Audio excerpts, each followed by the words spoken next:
राधे राधे। मैं आचार्य राजीव शर्मा आपका अपने इस ब्लॉग में स्वागत करता हूँ। राधे राधे। मैं ज्योतिष आचार्य राखी शर्मा अपने इस आज के ब्लॉग में आपका बहुत बहुत स्वागत करती हूँ। जैसे ही फागुन महीना शुरू होता है, सबसे पहले महाशिवरात्रि का त्योहार आता है और उसके बाद जो त्योहार आता है जिसका सभी लोगों को बहुत बेसब्री से इंतजार रहता है, वो होता है होली।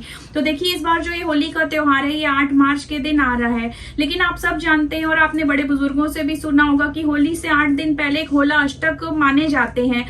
तो इन होला अष्टक के बारे में आज हम आपको बता रहे हैं कि ये होला अष्टक ऐसे 8 दिन होते हैं। तो जो काम मतलब इन दिनों में बहुत ऐसे काम होते हैं जो वर्जित होते हैं। तो यदि इन होला अष्टक में आप इन 8 चीजों का ध्यान रखेंगे तो आपका ये जो त्योहार है ये बहुत अच्छा और खुशियों भरा जाएगा। तो देखिए, आज वो कौन सी ऐसी चीजें हैं जो आपको इन होला अष्टक के दौरान नहीं करनी है। और इस बार के जो ये होला अष्टक है ये 27 तारीख की रात से शुरू हो रहे हैं। तो ये होला अष्टक जो है ये 8 दिन की जगह इस दिन 9 दिन हो रहे हैं, जो कि पंचांग में हुई तिथियों की अधिकता के कारण बन रहा है, जो ये योग बन रहा है। अब देखिए, काफी लोगों के मन में ये विचार भी आ सकता है और ये प्रश्न भी उठ सकता है कि आखिर ये 8 दिन जो है होली से पहले के ये अशुभ क्यों बताए गए हैं। यदि हम पौराणिक मान्यताओं की माने तो जो शास्त्रों में बताया गया है उस हिसाब से आप सब जानते हैं कि जो है भक्त प्रहलाद थे वो विष्णु जी के परम भक्त थे। लेकिन जो हिरण्याकश्यप थे वो चाहते थे कि भक्त प्रहलाद जो है वो सिर्फ उन्हीं की पूजा करें और विष्णु जी को ना माने। तो देखिए, ये वो शास्त्रों के अनुसार बताया गया है। यही वो 8 दिन है जब हिरण्याकश्यप ने अपने पुत्र प्रहलाद को तरह तरह की यातनाएं दी थी और उनको मतलब मारने के लिए काफी बुरी तरह से प्रताड़ित किया गया था। तभी से ये 8 दिन जो है वो शास्त्रों के अनुसार अशुभ बताए गए हैं। अगर हम शास्त्रों के अनुसार दूसरी बात करें तो जो इस समय पे होता है, कुछ ग्रह जो होते हैं बिल्कुल अस्त होते हैं और कुछ ग्रह जो होते हैं बहुत उग्र हो जाते हैं। तो हमें जो हम आपको अब चीजें बताने जा रहे हैं आप उनका खास ध्यान रखिए, क्योंकि वो बहुत महत्वपूर्ण चीजें हैं। इसलिए इसको आप पूरा एंड तक देखिएगा, तभी आपको समझ आएगा कि हमें क्या करना चाहिए और क्या नहीं करना चाहिए। हम बात करें पहली चीज की, तो होला अष्टक के दिनों में जो विवाह कार्य होते हैं वो पूरी तरह वर्जित होते हैं। वो विवाह वगैरह इन दिनों में नहीं किए जाते हैं। अगर हम बात करें दूसरे कार्य की, तो देखिए, इस होला अष्टक के दौरान बेटी को या बहू को विदा करने का नियम नहीं बताया गया है। और देखिए, कई जगह तो ये भी पालना की जाती है, यदि किसी मतलब घर में कोई नई बहू आई है तो वो पहली जो होली होती है वो भी अपने ससुराल में नहीं देखती है। तो यदि आपके घर में कोई बेटी है या बहू है तो आप थोड़ा सा उनका ध्यान रखिए और ऐसे टाइम में उनको ससुराल या मायके में विदा मत कीजिए। अगर हम बात करें अगली बात की, जो हमें विशेष ध्यान रखना है, होला अष्टक के दिनों में गृह प्रवेश नहीं किया जाता, मुंडन वगैरह नहीं किए जाते और कुछ जो अच्छे संस्कार होते हैं वो भी नहीं किए जाते हैं।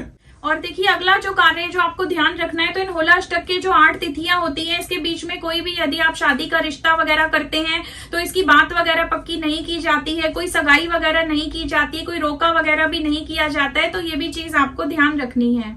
ये जो होला अष्टक होते हैं इन दिनों में थोड़ा नेगेटिविटी भी बहुत ज्यादा होती है। तो अगर आप कोई बिजनेस की नई डील करना चाहते हैं तो इन दिनों में खासकर ना करें। अगर आप कोई नया काम शुरू करना चाहते हैं वो भी आपको इन दिनों में नहीं करना चाहिए। अब देखिए, बात करें हम उन कामों की जो इन 8 दिनों के दौरान आप कर सकते हैं, जिसके करने से ही आपका जो होली का पर्व है वो बहुत खुशियों भरा और अच्छी तरह जाएगा। तो देखिए, इन 8 दिनों के दौरान रंग भरी एकादशी आती है, अमल की एकादशी आती है, प्रदोष व्रत आता है, पूर्णिमा व्रत आता है। तो आप इस समय भगवान विष्णु जी का ध्यान और स्मरण करके उनकी पूजा पाठ कर सकते हैं और इससे आपको साथ साथ देखिए माता लक्ष्मी का भी आशीर्वाद प्राप्त होगा। अगर हम बात करें जो आप कर सकते हैं, तो फागुन पूर्णमासी के दिन आप भगवान सत्यनारायण की पूजा घर पे जरूर करें, माता लक्ष्मी की पूजा करें और शाम को चंद्रमा की भी आप पूजा करें। उससे आप देखोगे कि आपके घर में धन धान्य बनेगा और आपकी जो समस्याएं कुछ समय से धन की या कर्जों की चल रही थी उनके अंदर भी आपको बहुत फर्क दिखाई देगा। देखिए, जैसे हमने पहले आपको बताया, इन होला अष्टक के दिनों में काफी ग्रह उग्र होते हैं, काफी ग्रह अस्त होते हैं। तो इस समय महामृत्युंजय का जाप जो है वो मतलब बहुत उचित बताया गया है शास्त्रों के अनुसार।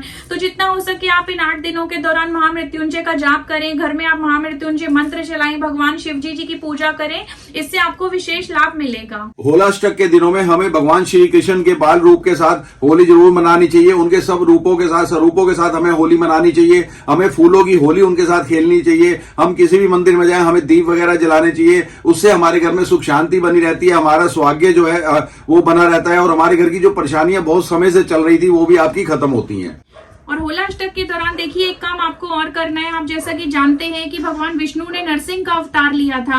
तो यदि आप काफी समय से समस्याओं से जूझ रहे हैं तो आपको इन 8 दिनों के दौरान नरसिंह भगवान की पूजा अवश्य करनी चाहिए। होला अष्टक के दिनों में हमें हनुमान चालीसा का पाठ जरूर करना चाहिए। उससे हमारी मानसिक और शारीरिक समस्याएं जितनी भी होती हैं वो खत्म होती हैं।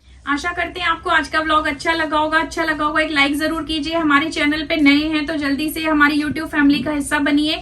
चैनल को सब्सक्राइब कीजिए। आपके वीडियो के नीचे जो रेड कलर का बटन आ रहा है इसको जल्दी से दबाइए। आज की वीडियो में कुछ भी अच्छा लगे तो अपने प्यार और सपोर्ट के लिए एक लाइक जरूर कीजिए। मिलते हैं किसी अगले व्लॉग में किसी नए टॉपिक के साथ। तब तक के लिए मुझे और आचार्य जी को आज्ञा दीजिए। राधे राधे, जय श्री कृष्णा, हर हर महादेव।